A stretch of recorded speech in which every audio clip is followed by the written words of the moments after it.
उत्तर प्रदेश के मुख्यमंत्री योगी आदित्यनाथ चुनावी रैली को लेकर सिवान पहुंचे हैं। सिवान के पुलिस लाइन हरिपेट से सिवान सदर विधानसभा के गांधी मैदान में पहुंचे।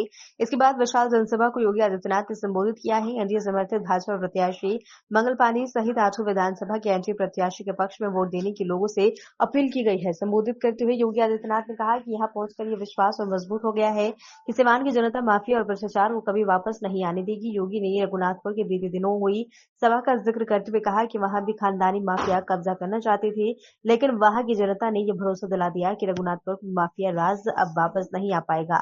यूपी में बुलडोजर में माफियाओं को जहन्नुम का रास्ता दिखा दिया है और बताया जा रहा है कि अपराधियों की संपत्ति जब्त कर गरीबों के लिए घर बनवाए जा रहे हैं। 20 वर्षों में बिहार में अपनी पहचान मजबूत की है।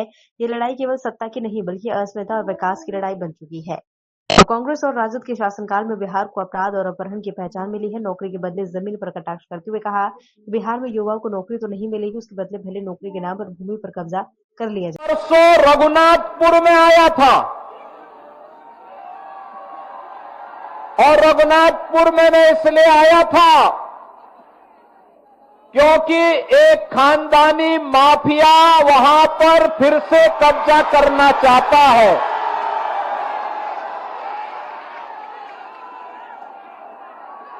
उत्तर प्रदेश में तो हमने बुलडोजर से रौंद रौंद करके इन माफियाओं की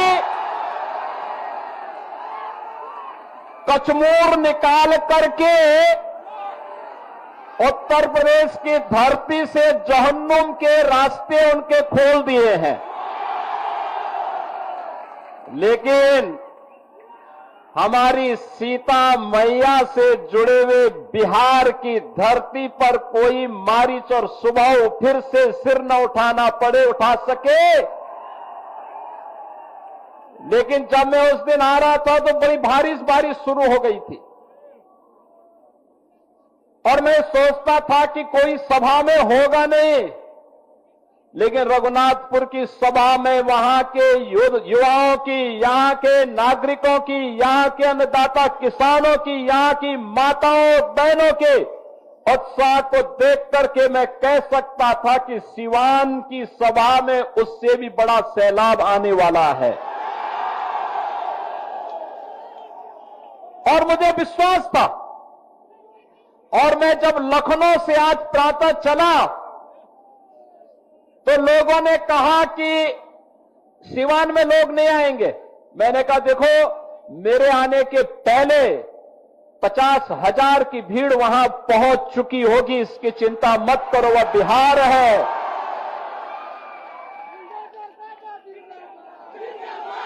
एक छोटे मोटे आंधी तूफानों से कोई बिहार के वासियों से टकरा नहीं सकता है। बिहार का नौजवान देश और दुनिया के अंदर जहां कहीं गया है, उसकी बुद्धि, उसकी मेधा का लोहा सबने माना है। लेकिन अब समय आ गया है, समय आ गया है। पिछले 20 वर्ष में नीतीश बाबू के नेतृत्व में सुशासन की जो नींव मजबूत हुई है, उस पर बिहार की मेधा और बिहार की बुद्धि के बल पर एक सुदृढ़ भवन का निर्माण करना है जो विकसित बिहार के निर्माण में योगदान दे सके। और इसके लिए आपका आह्वान करने के लिए आज मैं वापस यहां पर आपके बीच आया हूं। जिन लोगों ने बिहार के सामने पहचान का संकट खड़ा किया था, जिन लोगों के कारण सिवान वासी भय और दहशत के माहौल में जीने के लिए मजबूर हुए थे, उन लोगों को दोबारा बिहार में वापस आने नहीं देना है, किसी भी हालत में नहीं आने देना है। ये लड़ाई केवल सत्ता प्राप्त करने की लड़ाई नहीं, बिहार की अस्मिता की लड़ाई है। बिहार के आन मान और शान को, बिहार के गौरवशाली परंपरा को पुनर्प्रतिष्ठा प्रदान करने की लड़ाई है और बिहार को फिर से उस स्वर्ण युग की ओर लेके जाने की लड़ाई है।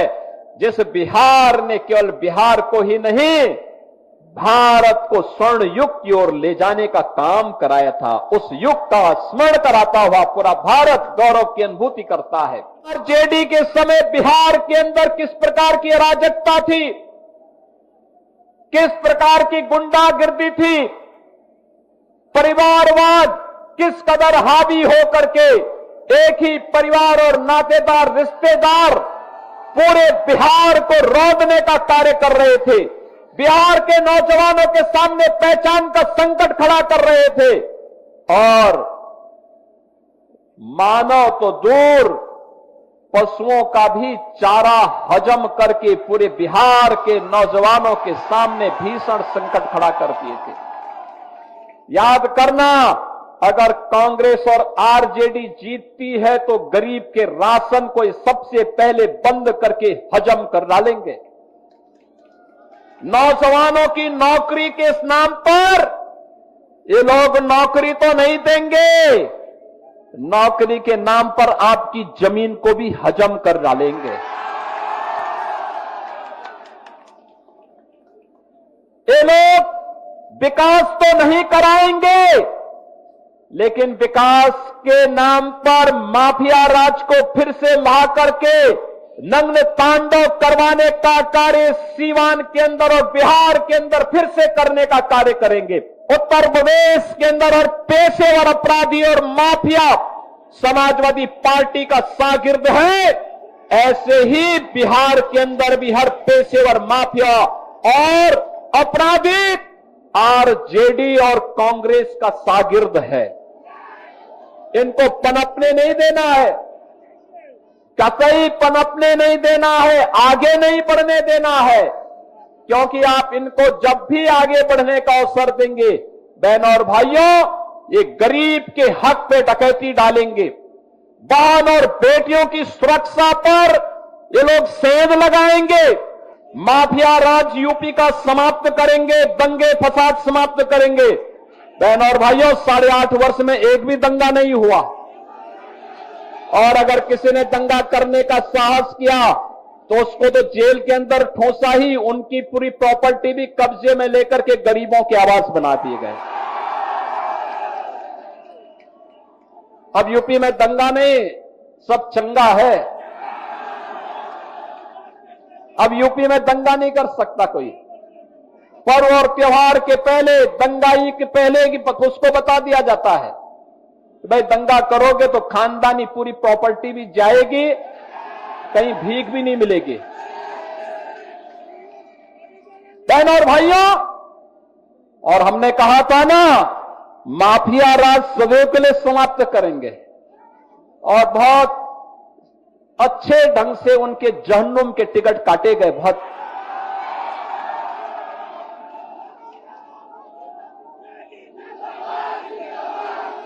बिहार उस दिशा में आगे बढ़ रहा है, और मैं कह सकता हूं कि सीवान की सभा को भारी बरसात के बावजूद मैं कह सकता हूं कि सीवान की जनता ने तय कर दिया है कि सीवान के साथ साथ जितनी भी हमारी विधानसभाएं हैं, दरोदा है, बढ़हरिया है और अन्य 8 विधानसभाओं में एनडीए का परचम लहराएगा, इंडी गठबंधन गर्त में जाएगा। इनका झूठ और फरेब अब नहीं चलने वाला है। फिर से नीतीश बाबू के नेतृत्व में, प्रधानमंत्री मोदी जी के मार्गदर्शन में बिहार के अंदर एनडीए की सरकार को हमें बनाना है और एक सुशासन की सुदृढ़ नींव पर विकसित बिहार की परिकल्पना को साकार करना है।